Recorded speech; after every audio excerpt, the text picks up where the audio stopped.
if I told you that Kong in 1973 wasn't even close to being the biggest threat on that island? I can prove it with official Monarch data, and before this video ends, you'll understand why Skull Island is the most insane place ever imagined in cinema. Hey my friend, welcome. Everyone knows Monarch, right? But if you've just stumbled upon this, it's a secret organization in the MonsterVerse that studies the Titans and classified Skull Island as a microcontinent, not just a simple island in the middle of the ocean, okay? Now, what some people don't know is why the creatures there can reach absurd sizes. And that has a name, geothermal gigantism. And no, it's not the same gigantism we know in nature, where an animal grows because it has no predator to pressure it. What happens on Skull Island is different. The ground there is directly connected to the hollow earth, an underground biosphere that leaks primordial radiation and pure energy to the surface through volcanic fissures. This energy fuels the entire food chain on the island. So, the more a creature can absorb and metabolize this radiation, the larger and more dangerous it becomes. So now that you understand how it works, come with me and today, I'll introduce you to the 10 largest creatures ever documented on Skull Island.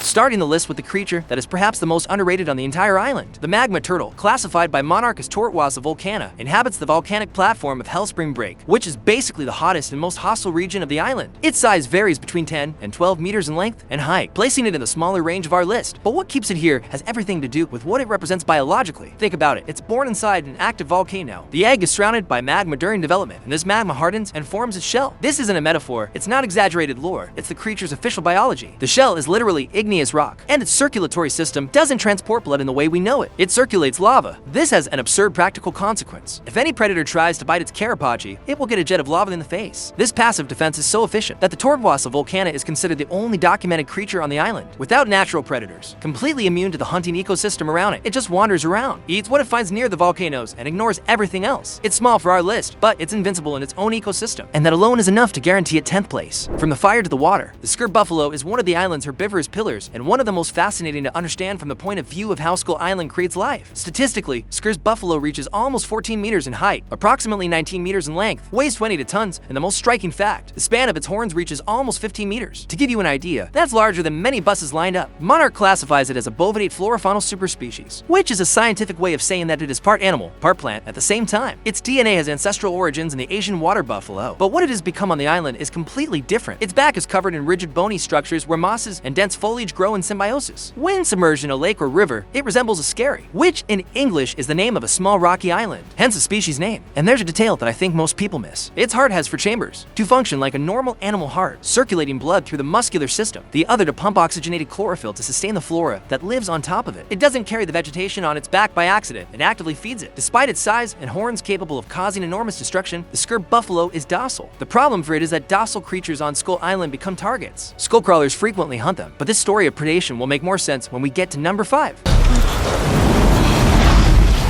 Leaving the water and entering the forest. If you think the most dangerous part of Skull Island is what you can see, the Manispor will prove you wrong. Reaching up to 15 meters in length, Phasma sylvaticus is a passive ambush predator that operates in a way I find genuinely unsettling. Its chitinous carapace replicates the texture of tree bark with such perfect fidelity that, in practice, it is indistinguishable from a decaying redwood trunk. It lies motionless on the forest floor and simply waits. Its metabolism is extremely slow. This allows it to remain completely still for weeks without needing to eat. To any explorer who enters the forest, it is invisible. You step next to it, you walk over it without knowing, and when it decides to move, legs emerge, resembling serrated branches, capable of cutting wood and meat alike. The reason this creature is on this list isn't just its size, it's the threat it represents within the island's ecosystem. It doesn't need to chase, it doesn't need to run, it doesn't need brute strength, it just needs you not to pay attention. And on Skull Island, you'll never be paying enough attention. Now things start to change significantly in scale. The spirit tiger is a creature that the Iwi culture, the natives of the island, shrouds in mysticism, calling it the majesty of the winds. And when you understand what it does biologically, you begin to understand why they treat it this way. The average size for the species is around 4 to 5 meters,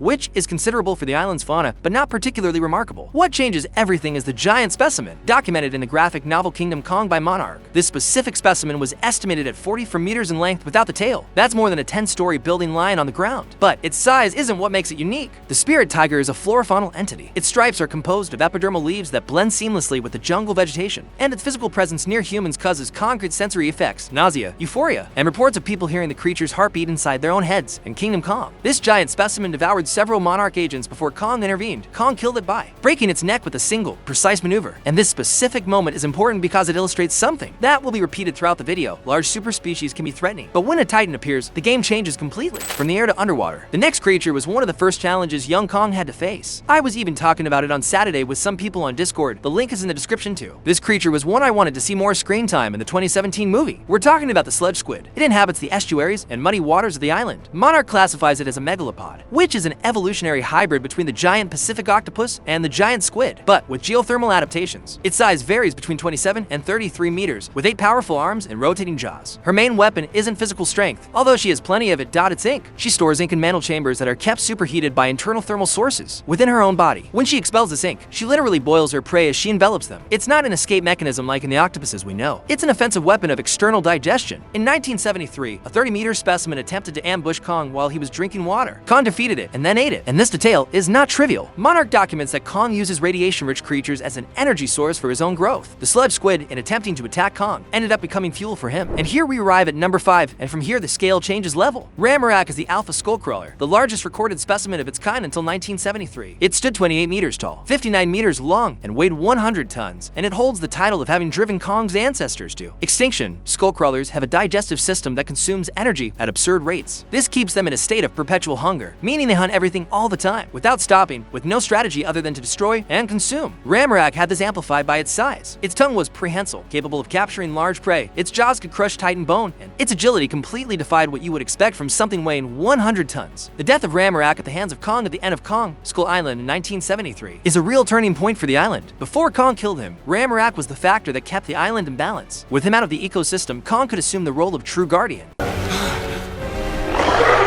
And speaking of Kong, from here on, the remaining creatures on the list begin to have direct interactions with him in much more complex ways. Now, jumping up a drastic scale, common mother longlegs are already fearsome creatures standing between 5 and 7 meters tall. The Monarch has identified a queen specimen that reaches 45 meters in height. The leap is so great that they received their own classification, Monocrura, unlike the common ones which are classified as arachnid. Her hunting mechanism is one of the most terrifying on Skull Island, and the competition is fierce. Her body lies hidden above the forest canopy. Her incredibly long and thin legs descend, blending seamlessly with the tree trunks and bamboo. From below, you don't see a predator. You see vegetation when prey passes underneath. The sharp tips of her legs impale the target on the ground, and digestive enzymes begin to be injected before the victim even understands what has happened. Growth to queen status is rare. Monarch associates this growth with areas of extremely high radiation concentration in the Hollow Earth, making them natural guardians of the island's forbidden zones, places where no exploration team should ever go.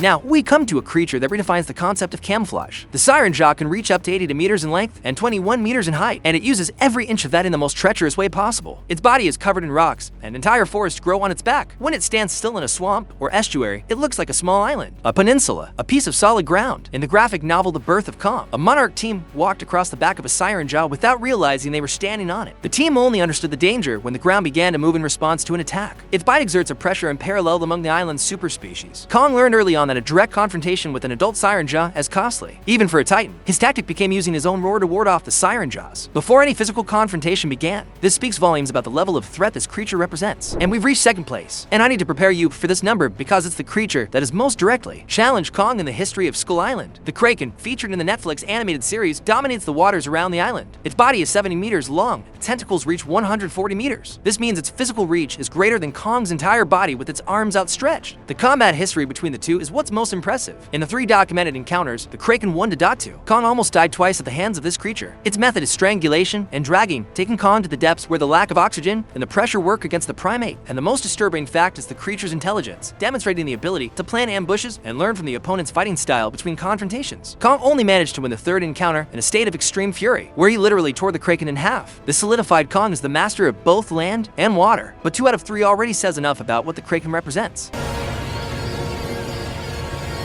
There's no surprise here. Kong is number 1, and I'm not just putting him here because he's the main character. The data completely justifies it. In 1973, during Kong Skull Island, he was 31 meters tall and weighed 158 tons. he was already big enough to kill Ramarak and defend the island. But what happened in the following 48 years is what elevates Kong to a category unlike anything else in the MonsterVerse. In 2021, in Godzilla vs. Kong, it reached 100 meters and 90,000 tons. It tripled in size. And in 2024, in the new Empire, the weight increased to 90,630 tons, already equipped with the BEST glove. Monarch has a theory to explain this absurd growth. Since Kong is the last of his kind on the island, he absorbed all the radiation available in the ecosystem without any competition. This unlocked the Titan genetic potential that was dammed up within him. Without other Kongs to share the environment, the entire island fed only him. But what truly sets Kong apart from any other creature on this list goes beyond size. He uses the environment as a weapon. He crafts tools. In Godzilla vs. Kong, he used an axe made from Titan bone. He demonstrates empathy for the Yui and other peaceful species, actively protecting those who cannot protect themselves. He possesses an emotional range and problem-solving abilities that no other creature on the island comes close to. Kong isn't the biggest being that ever existed in the MonsterVerse. Godzilla is taller. Ghidorah was bigger, but within Skull Island, he is the living balance of the ecosystem.